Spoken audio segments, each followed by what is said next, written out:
9월 한 달 동안 창세기 37장부터 창세기 50장까지를 통해서 창세기에서 이야기하는 믿음의 여정이 어떠한 것인지를 우리가 함께 살펴보았습니다. 오늘은 창세기 우리 37장에서 50장까지를 다루는 마지막 시간이 될 것 같습니다. 우리가 먼저 그 긴 본문을 통해서 요셉과 유다의 여정을 먼저 보았습니다. 요셉과 유다의 믿음의 여정에서 우리가 볼 수 있는 것은 우리 방금 특성으로 올려드린 찬양처럼 믿음의 여정은 어느 한순간을 의미하는 것이 아니라 평생의 여정이고 평생에 하나님과 동행하는 여정이라는 것을 우리가 배울 수 있었습니다. 많은 분들이 이 믿음을 신앙을 뜨거운 물을 붓기만 하면 3분 안에 라면이 되는 컵라면처럼 그렇게 생각하시는 분들이 있습니다. 그리고 구원을 넣으면은 천국이 나오는, 마치 동전을 넣으면은 음료수가 나오는 것처럼 그렇게 우리의 믿음의 여정을 마치 요술방망이처럼 그렇게 생각하는 분들도 많이 있는 것 같습니다. 그렇지 않습니다. 구약에서 특별히 창세기가 우리에게 들려주는 믿음의 여정은 평생의 여정이다라는 것입니다. 그래서 여러분, 우리의 이 신앙의 평생의 여정을 대할 때 필요한 것이 농부의 마음입니다. 한 해 농사를 위해서 돌을 골라내고 잡초를 뽑아내고 또 흙을 또 갈아줘야 하는 그런 과정이 필요합니다. 그리고 씨를 뿌려야 하고요, 거름도 주어야 합니다. 때로는 홍수와 가뭄 같은 예기치 못한 어려움을 만날 때도 있습니다. 그리고 봄에 심겨진 그 씨앗은 한여름의 뜨거운 햇볕도 이겨내야 합니다. 이 모든 과정을 통해서 가을에 추수를 하는 그런 긴 호흡, 평생의 호흡으로 대해야 하는 것이 우리의 믿음의 여정입니다. 또한 한 해 농사를 잘못된 선택으로 인해서, 우리의 잘못으로 인해서 망쳤다고 해서 그것이 평생의 농사를 망치는 것이 아니라 다시 한번 그 다음 해에 우리의 잘못을 성찰하며 새롭게 땅을 갈며 씨를 뿌리는 과정이 시작될 수 있는 것처럼 우리의 신앙의 여정이 우리의 잘못된 실수 한 번 있었다고 해서, 부끄러운 삶의 모습이 한 번 있다고 해서 그 한 번에 끝이 나는 여정도 아닙니다. 다시 한번 우리 요셉과 유다의 전 생애를 통한 믿음의 이야기를 바라보면서 오늘 이 시간을 통해서 다시 한번 우리의 믿음의 여정이 우리의 코에서 호흡이 멎을 때까지 평생을 하나님과 동행하는 과정이라는 것을 기억하게 되시기를 간절히 소망합니다. 또한 이 요셉과 유다의 과정을 통해서 우리가 생각할 수 있는 믿음의 한 모습이 여행이라는 단어에 잘 나타날 것 같습니다. 여행은 길 위에 있는 것입니다. 우리의 모든 일상을 의미합니다. 주일에 이 자리에 와서 함께 예배를 드리는 것도 믿음을 배울 수 있는 중요한 자리가 되겠지만, 그러나 여러분, 신앙의 진검성분은, 믿음의 진검성분은 교회 안에서 벌어지는 것이 아니라 우리의 일상에서 벌어집니다. 일상에서 나의 내면의 중심이 어디에 있는지, 우리의 영혼의 중심이 어디에 있는지, 그리고 일상에서 벌어지는 일들에 대해서 내가 어떻게 반응하는지, 그리고 내가 거기에서 어떤 결정을 하는지, 그리고 내가 나의 주변에 있는 사람들을 어떻게 대하고 있는지가 실제로 우리의 신앙과 믿음의 진검성부가 벌어지는 일상의 자리라는 것입니다. 창세기 37장에서 50장에서 우리에게 믿음이 어떤 것인지를 보여주는 이 요셉과 유다에서도 그 모든 이야기가 일상에서의 이야기입니다. 모두 평생의 여정이었고 일상의 여정이었습니다. 각각의 삶의 방식으로 우리에게 믿음의 여정이 어떠한 것인지를 보여주는 것이 바로 창세기 37장에서 50장까지의 말씀이었습니다.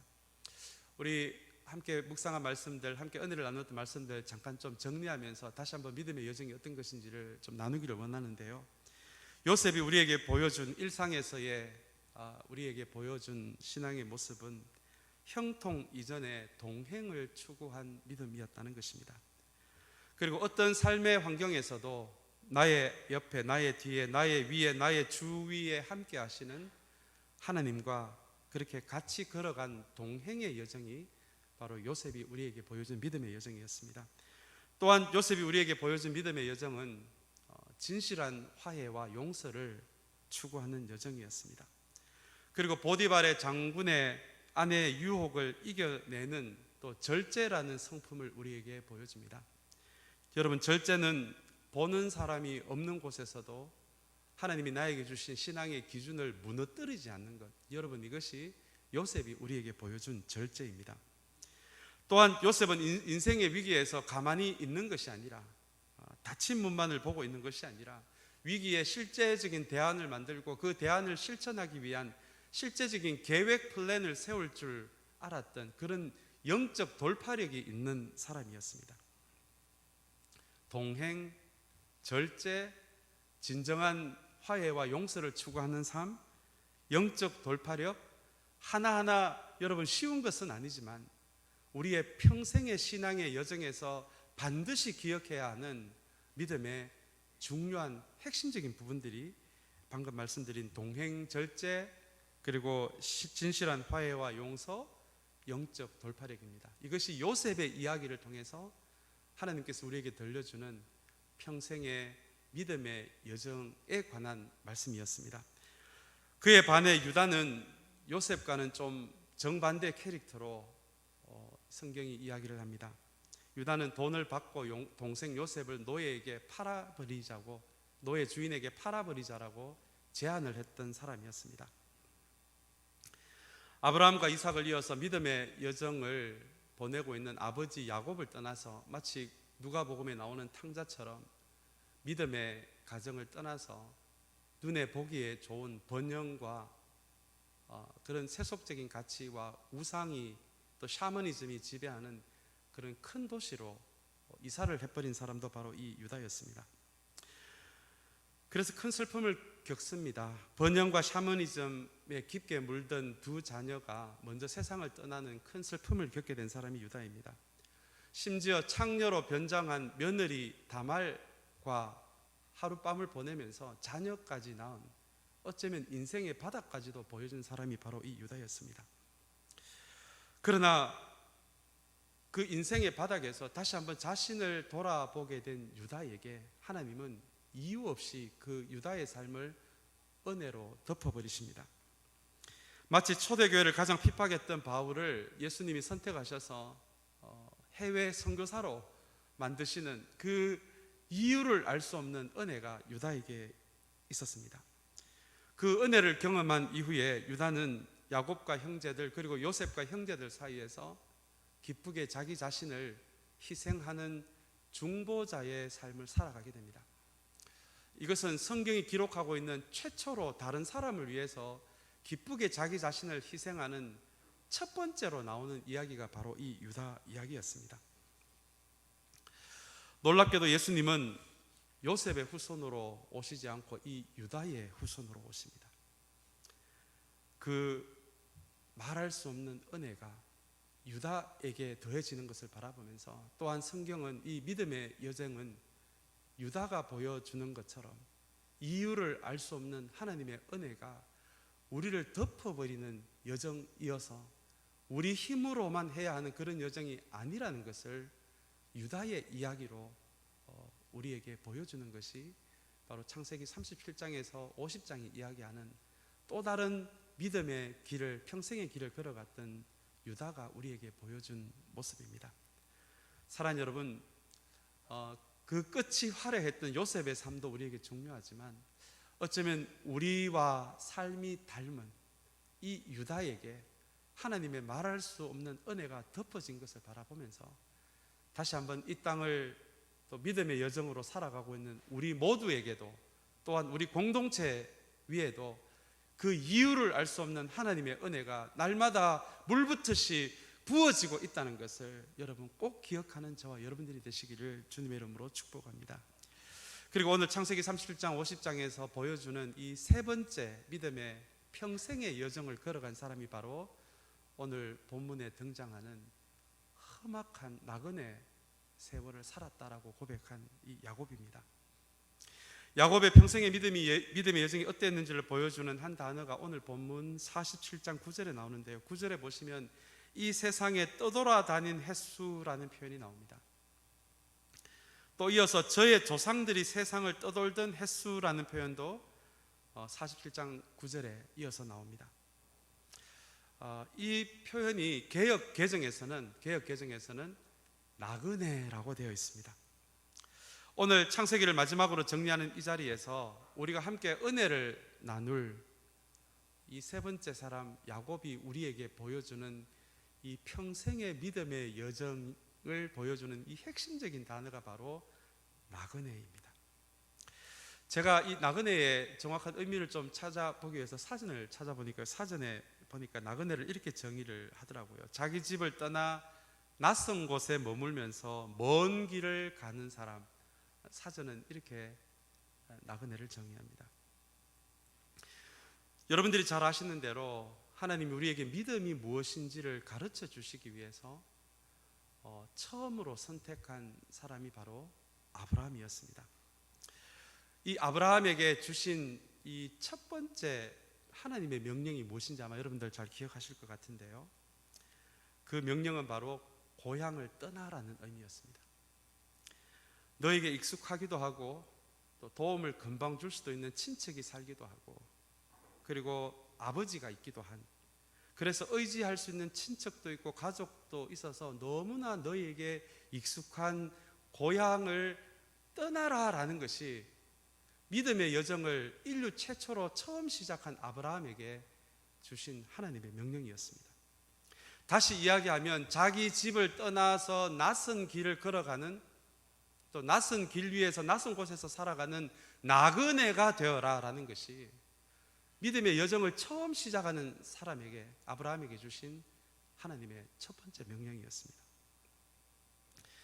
그래서 여러분, 나그네가 되라는 것은 우선 믿음이라는 것이 다른 어떤 것이 아니라 정말 이 믿음이 무엇인지, 성경이 말하는 믿음이 무엇인지를 배우기 위해서는 우리에게 금방 도움을 줄 수 있는 가장 익숙한 것에서 한 번은 결별할 수 있어야, 실제로 내가 손을 뻗으면 금방 도움을 얻을 수 있는 무엇이 있음에도 불구하고 정말 믿음을 배우기를 원한다면 그 내가 도움을 받을 수 있는 익숙한 것을 우리의 인생에서 한 번은 결별할 수 있어야 비로소 배울 수 있는 것이 믿음이라는 것을, 나그네로서의 믿음의 여정을 처음 시작한 아브라함에게 주신 하나님의 첫 번째 명령이었습니다. 고향을 떠나서 낯선 길을 시작한 사람도 나그네이지만, 이 나그네라는 의미를 좀 더 믿음의 입장에서 확장해 본다면 우리가 손만 뻗으면 도움을 얻을 수 있는 그 익숙한 것에서 결별하는 것도 나그네의 영성이라고 우리가 말할 수 있을 것 같습니다. 의지해야 할 분이 하나님밖에 없을 때, 그때 비로소 제대로 배울 수 있는 것이 여러분 믿음이기 때문입니다. 여러분, 우리의 삶과 함께 우리의 공동체도 마찬가지입니다. 우리 이제 연말이면 내년을 위해서 우리 사역 계획을 수립하고 또 중요한 재정 계획을 수립하는 중요한 일정이 우리 앞에 있습니다. 계획하고 재정을 준비하는 것은 우리가 당연히 해야 하는 정말 중요한 또 교회 공동체의 한 부분입니다. 그러나 여러분, 이 교회의 전체 믿음의 여정을 봤을 때는 정말 어떤 순간에는 우리에게 가장 익숙한 것을, 우리가 손만 뻗으면, 우리 교회가 손만 뻗으면 도움을 얻을 수 있는 가장 익숙한 것과 한 번은 결별을 하고 우리가 가지고 있는 그 문제를 하나님 손 위에 올려놓고 하나님만 쳐다봐야 하는 그 중요한 결단의 시간이 우리에게 필요할 때가 있을 것 같습니다. 그렇게 하나님에게만 매달리는 그 순간이 없으면 결단코 배울 수 없는 것이 여러분 성경이 이야기하는 믿음이기 때문에 그렇습니다. 사랑하는 여러분, 다시 한번 나그네로서의 믿음의 여정을 처음 시작한 아브라함의 모습을 바라보면서, 그리고 우리 공동체를 바라보면서 정말 우리가 하나님만을 바라봐야 하는 그때는 우리가 도움을 얻을 수 있는 그 수많은 통로도 잠시 접어두고 다시 한번 하나님만을 바라보며 하나님 앞에서 한번 믿음의 진금 성부를 할 수 있는 우리 토렌스 참사랑 교회가 되시기를 주님의 이름으로 축복합니다. 그래야 믿음의 공동체가 될 수 있습니다. 손을 뻗어서 도움을 구할 수 있는 익숙한 것이 많을수록 여러분 믿음을 배울 수 없기 때문에 그렇습니다. 하나님은 그 손길을 통해서도 역사하시지만 다시 한번 우리에게 익숙한 것에서 잠시 떠나서 하나님만을 바라보는 그 시간을 통해서 하나님께서 우리에게 참된 믿음을 가르쳐 주신다는 것을 다시 한번 기억하게 되시는 저와 여러분들이 되시기를 바랍니다. 그리고 또 한 가지 믿음이, 나그네로서의 믿음이 우리에게 가르쳐 주는 것은 아브라함에게 첫 번째 명령을 내리신 대로, 이 야곱의 할아버지였던 아브라함에게 첫 번째 명령을 내리신 대로 내가 가라고 지시하는 땅으로 가라라는 이 명령 안에 담겨져 있습니다. 하나님은 아브라함에게 처음부터 가나안으로 가라라고 목적지를 가르쳐 주신 것이 아니라 그냥 아브라함이 그 다음 여행지로 가나안으로 가기 위한 그 긴 여정에서 그 도착지는 모르는 채로 그 다음에 갈 수 있는 짧은 거리, 그 다음에 갈 수 있는 짧은 거리. 그래서 이거는 내가 가라고 지시하는 땅은 이것이 가나안을 의미하는 것이 아니라 때마다 내가 너에게 가라고 하는 그 장소, 앞으로 너에게 때마다 가르쳐 줄 장소를 의미합니다. 이것은 다음 장소로 갈 때마다 하나님 내가 어디로 가야 합니까? 라고 물어야 되는 과정을 반드시 필요로 하는 믿음의 여정입니다. 여러분, 이 부분이 참 중요합니다. 나그네로서의 믿음의 길에서 핵심적인 부분인데요, 그것은 때마다 일마다 하나님께 묻는 것입니다. 주님, 내가 이런 상황에 처해 있는데 내가 어떻게 하기를 원하십니까? 어떤 결정을 내리기를 원하십니까? 내가 어떻게 행동하기를 원하십니까? 어떤 방향으로 가기를 원하십니까? 내가 지금 보지 못하고 있는 것은 무엇입니까? 오늘 우리 장로님이 기도해 주신 것처럼 닫힌 문이 아니라 하나님이 우리에게 이 코로나 바이러스를 통해서 새롭게 열어주실 길은 어떤 길입니까? 여러분, 믿음이 딴 것이 아니라 때마다 일마다 사건마다 환경마다 내 의지로 무엇을 하기 이전에 먼저 하나님께 묻는 것이 나그네로서의 믿음의 여정이라는 것입니다. 이것을 알지 못하면 결코 알 수 없는 것이 믿음의 신비입니다. 그래서 믿음은 우리가 할 수 있는 게 없어서, 우리가 바보 같아서, 우리가 능력이 없어서 그렇게 우리가 하나님께 묻지 않는 게 아니라 우리는 우리에게 도움을 줄 수 있는 수많은 것들이 있음에도 불구하고 먼저 하나님 앞에서 지금 이 상황에서 내가 어떻게 해야 합니까? 라고 묻는 것이 나그네의 여정으로서의 믿음이라는 것입니다. 사랑하는 여러분, 다시 한번 우리에게 선물로 주신 이 토렌스 참사랑 교회를 소중히 가꾸어 가며 우리의 평생의 이 공동체의 믿음의 여정에서 사랑하는 여러분, 일마다 때마다 어려움이 있을 때마다 우리 힘으로 안 되는 일을 대할 때마다 하나님 앞에서 먼저 물을 수 있는 우리 공동체가 되시기를 주님의 이름으로 축복합니다. 야곱도 아브라함처럼 계속 그렇게 나그네로 살았습니다. 형 에서의 축복을 가로채고는 삼촌 라반의 집으로 피신을 내서 그곳에서 20년을 살았습니다. 또 본문에 의하면 극심한 가뭄 때문에 다시 고향으로 돌아온 다음에 이 가나안에서 극심한 가뭄 때문에 지금은 애굽에 있는 고센 땅으로 이주를 하게 됩니다. 지금으로 치면 이민을 떠난 것입니다. 야곱은 이 고센 땅에서 이민자로 17년을 더 살아가다가 애굽 땅에서 죽게 됩니다. 그렇게 아브라함의 신앙의 여정처럼 할아버지 아브라함의 신앙의 여정을 닮은 야곱도 평생을 한 곳에서 고향에서 정착하며 살은 것이 아니라 평생을 나그네처럼 옮겨 다닌 것이 성경이 우리에게 보여주는 나그네로서의 야곱의 모습입니다.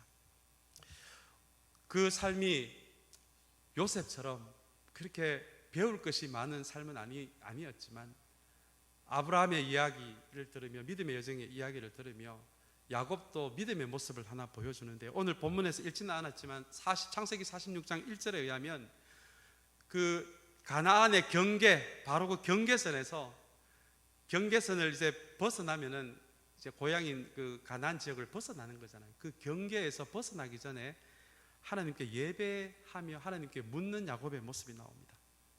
이렇게 다시 고향 땅을 떠나서 애굽으로 이민 가는 것이 맞는지 예배 가운데서 두려워하며 묻는 야곱의 모습이 나옵니다.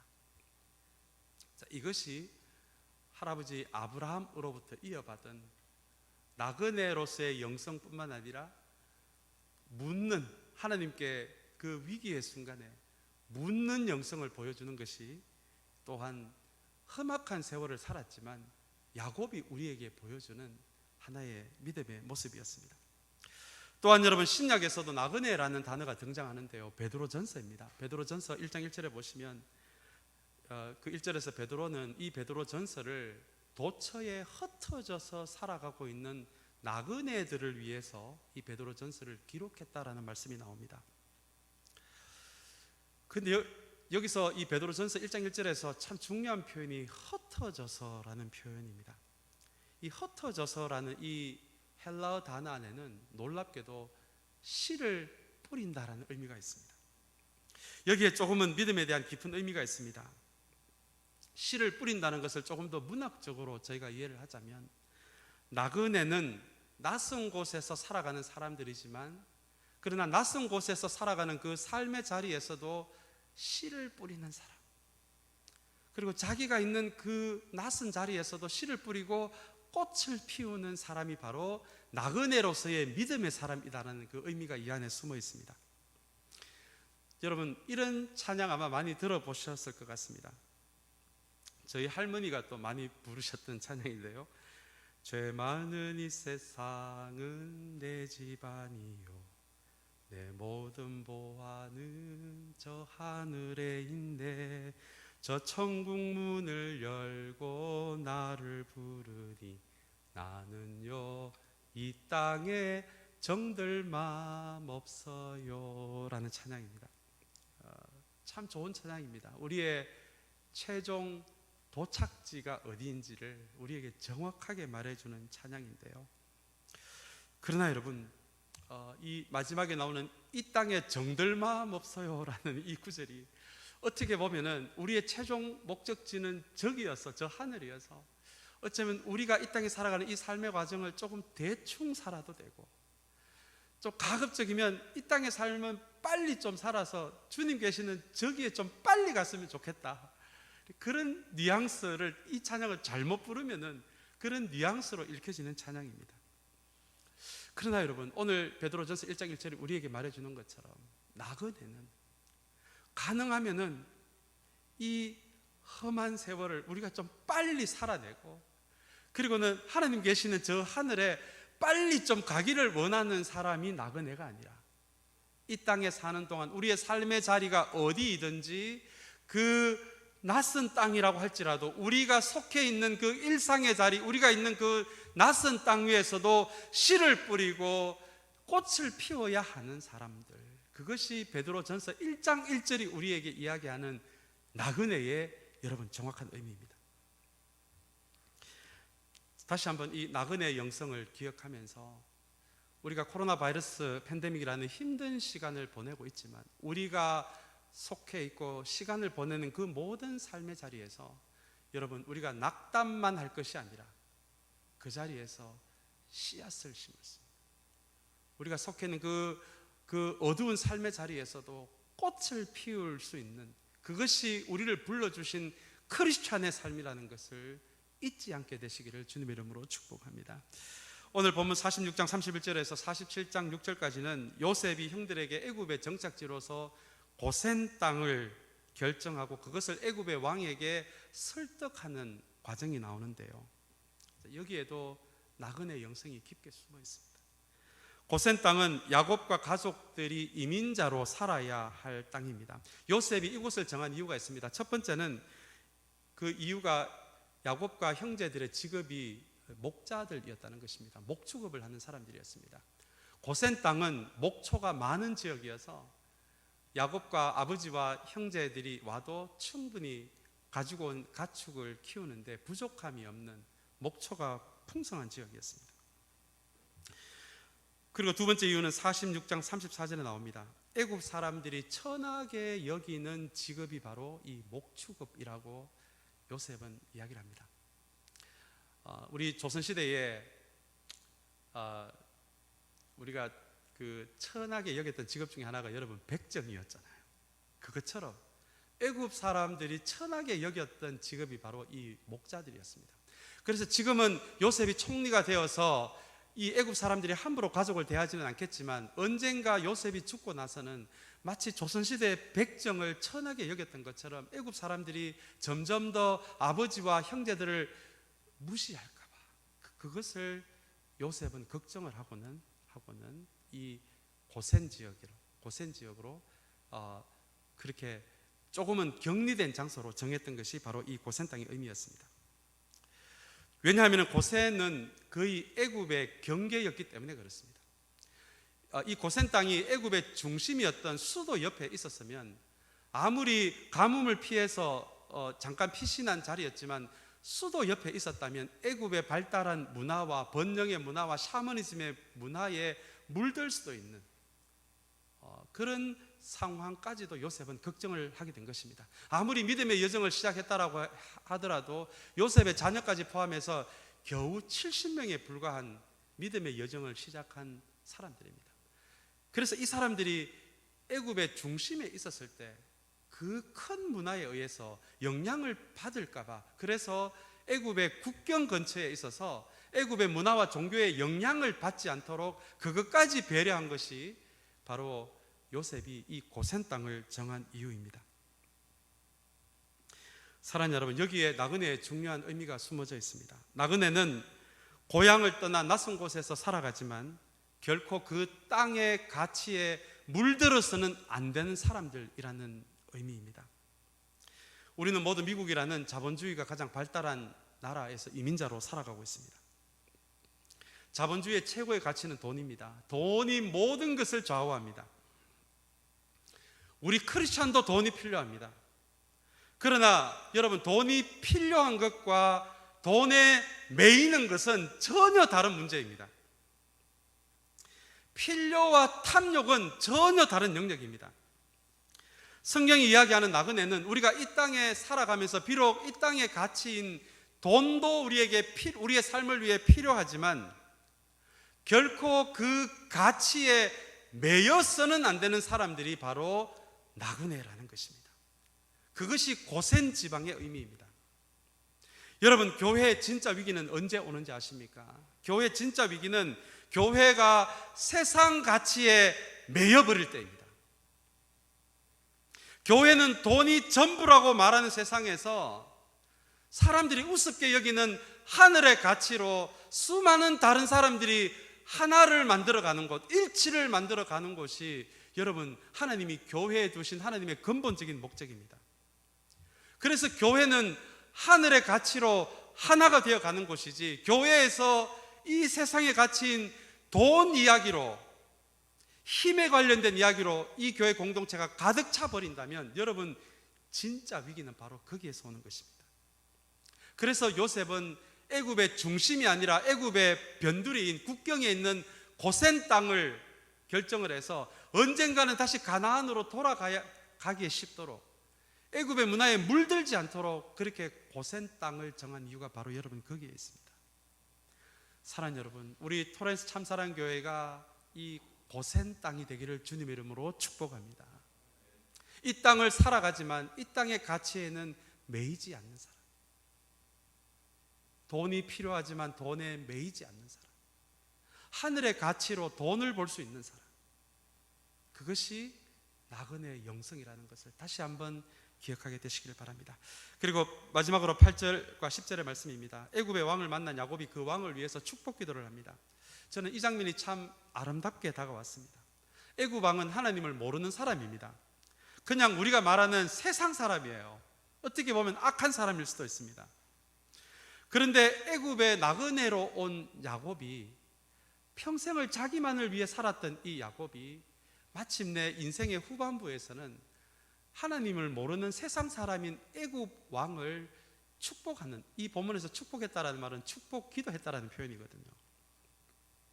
그래서 다시 한번 나그네의 영성을 가진 이 믿음의 여정은 물을 자기에게만 계속 모으는 그런 물탱크 같은 사람이 아니라 하나님이 주신 은혜를, 생명의 물을 끊임없이 세상 사람들에게 흘러보내는 파이프 같은 사람으로 우리를 불러주셨다라고 하는 것이 나그네의 영성의 또 다른 핵심적인 부분입니다. 사랑하는 여러분, 다시 한번 우리 토렌스 참사랑교회가 우리의 것을 우리 안에 계속 모으기만 하는 물탱크 같은 교회가 아니라 우리의 것을 우리가 악하다라고 이야기하는 세상 사람들에게도 흘러보낼 수 있는, 우리 안에 샬롬뿐만 아니라 세상 안에 샬롬을 위해서도 우리의 것을 흘러보낼 수 있는 파이프 같은 교회가 되시기를 주님의 이름으로 축복합니다. 그리고 우리가 오늘 읽은 본문에 나오지 않지만 49장에서 이제 야곱이 나그네의 여정을 마치고 이제 드디어 이 세상을 떠나는 장면이 나오는데요, 야곱이 마지막 유언으로 남기는 말씀이 나그네의 영성의 또 다른 측면을 보여주어서 우리 잠깐 소개하고 말씀을 마치고자 합니다. 어떻게 보면은 애굽의 총리인 아들 요셉이 살아 있었던 때였기 때문에 야곱은 마음만 먹으면 애굽에서도 가장 화려한 그런 무덤에 묻힐 수도 있었습니다.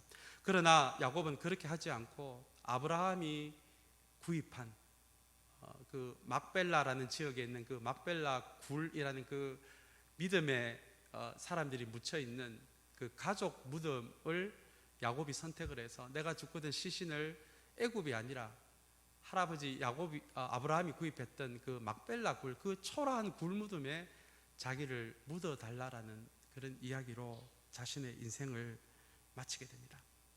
그런데 여러분, 놀랍게도 요셉과 요셉의 형제들이 야곱의 시신을 가지고 고센 땅을 떠나서 가나안까지 가는 그 여정이 나중에 400년 뒤에는 모세가 민족으로 커진 이스라엘 백성을 이끌고 나가는 출애굽의 여정이 됩니다.